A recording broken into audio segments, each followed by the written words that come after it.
আল্লাহ, তুমি রব্বুল আলামিন, পরম করুণাময় দয়ালু আল্লাহ। তুমি এই বৃষ্টির মধ্য দিয়ে সকল অন্যায় পাপাচার এবং দুষ্কৃতিকারীদেরকে তুমি আল্লাহ হেদায়েত দারাজ করো এবং নেক তোমার নেক বর্ষণ করো এবং যারা আন্দোলনকারী সকল ন্যায্য অধিকারগুলো আল্লাহ তুমি তাদেরকে ন্যায্য অধিকারগুলো আদায় করার তৌফিক দান করে দাও। যারা নিহত এবং আহত হয়েছে তাদেরকে শহীদি মর্যাদা দান করো এবং আহতদেরকে তাড়াতাড়ি তোমার গায়েবী খাজানা থেকে সুস্থ হওয়ার তৌফিক দান করে দাও।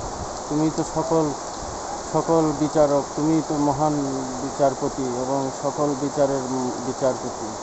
তুমি আমাদের যা মঙ্গল এবং যা শুভ তুমি তাই আমাদেরকে করে দিও। আমিন।